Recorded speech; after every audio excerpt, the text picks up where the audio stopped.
Hi, my name is Mel and I'm from silver-styling.com and I've been a natural hair blogger for about 4 years now. So I'm new to YouTube, but I thought I'd start off by just sharing my story about my transition to grey. It's becoming more and more popular to do and I can understand why.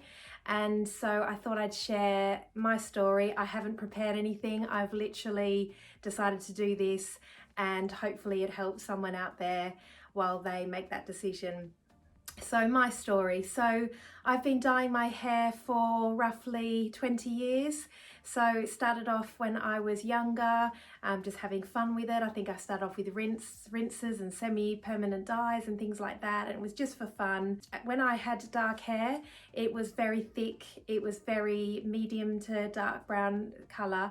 And I remember being 16 and going to the hairdressers and my hairdresser saying to me, "Oh wow, gosh, you've got some grey hair strands," and he proceeded to kind of find them and pick them out and made a big hoo-ha about it. And as you can imagine, I was about 16, I think at the time, maybe younger, and I was absolutely mortified. So, and my mum was kind of like, "Oh well, it runs in the family, and you know, I went grey early and so did your auntie," and I just didn't want to hear that at 16. I was not interested. So I kind of forgot about it and I just kept dyeing my hair for fun and putting highlights in it and things like that. And all through my 20s, I had highlights and I always spent money on my hair. My hair's always been important to me. It's always been quite more difficult type hair because it's coarse and thick. So I always invested a lot of time and energy and money into it to make it helped me feel better about myself. And then I did that for a long time. And then when I got to my 30s, I guess, I really noticed those roots coming in and it started to be a little bit of an issue. I couldn't keep up with the light colour coming in and I was going to the hairdressers more often. It was costing me a lot of time and money, which I didn't have a lot of in my 30s. And I was just struggling to sort of justify why, subconsciously, just trying to work out what is going on here. And just could never get the colour right, never felt brilliant really about my hair. It was never in great condition, even though I looked after myself and I've always been quite conscious about how well I eat and things like that. But because I was putting so many toxins and straightening it to within an inch of its life, my hair was in a terrible state by the time I was in my 30s. So the breaking point for me was when I bleached my hair and I completely damaged it. I mean, I got to a point where my hair was just, it was just like an old rag. It was just, there was no life in it. It was dull. It had no shine to it. It had no body to it at all. And I was really depressed about it. I thought, oh my gosh, what have I done to myself? And that took me to a point where I thought, right, okay, I want to have healthy hair again. I wonder what it would be like to sort of have no hair colour at all in your hair.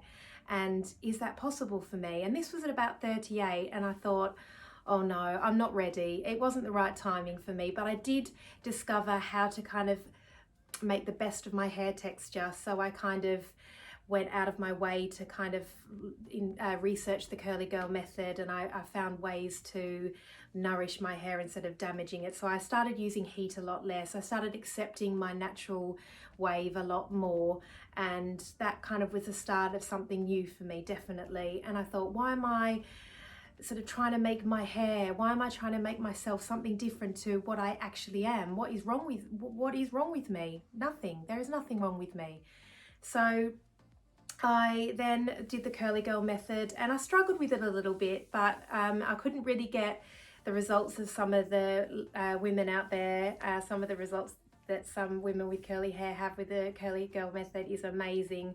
I couldn't quite get to that, but saying that, I learned so much from it. I learned about nourishing the hair rather than sort of torturing it. So that's what I learned from it. So, and then when I got to the age of 40, I decided that my hair was in so much better condition, but I was still dyeing it. I was still going to the hairdressers every month. And I was never really happy with the colour. It wasn't the right, it didn't suit my complexion. It was too dark. It was making me feel washed out. So at that point, I then went onto Pinterest and I saw all these beautiful women on there with natural silver hair. And I thought, long natural silver hair. And I thought, wow, do you know what? Grey is just another hair colour. What am I getting so hung up about grey hair for? So I decided to go for it. I decided to transition to my natural hair, which I knew was quite light in some places.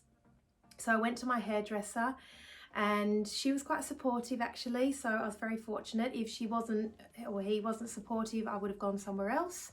But they were quite supportive and they suggested a way to do it. So they suggested I get highlights. So I wanted to keep the integrity of my hair.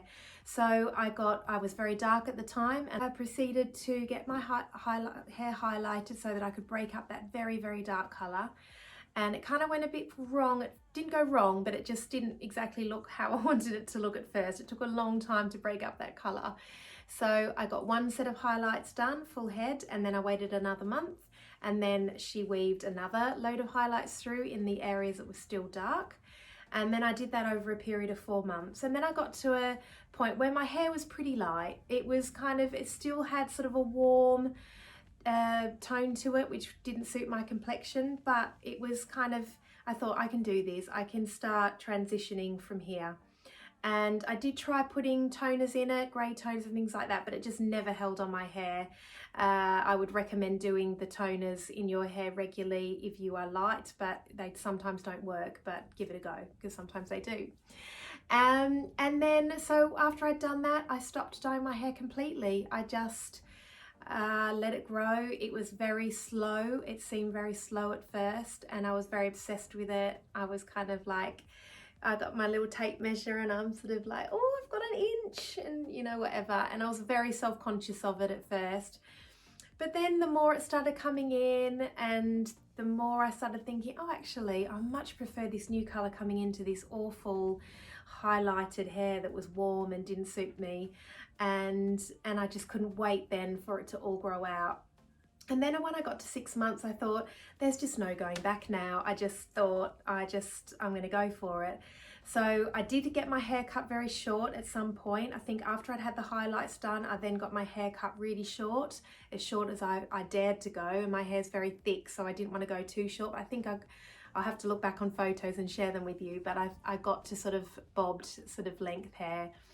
And I just grew it out. And it took me about 18 months, I would say, to completely grow out my hair. And then once I kind of grew it out from here, I then grew it. So it's been roughly 4 years or so, maybe a little bit more than 4 years, and my hair is kind of, you can see how long my hair is. I do use heat on it still, but I'm very, very careful, and I talk on my Instagram at silver_styling. I do talk about my hair quite a lot over there, and you can find kind of information on how I look after my hair these days, and I will share more and more of this on YouTube as time goes on. So whichever stage you're at or whatever you're thinking of, please stick around. I have so much to share on this subject. It's just getting it out over the next couple of weeks. So do subscribe, do like this if you did like it, enjoy it. If you didn't like it, put your thumbs down, that's fine. I like to get some feedback on this early stage of this channel. So anyway, until next time, I'll see you soon. Bye.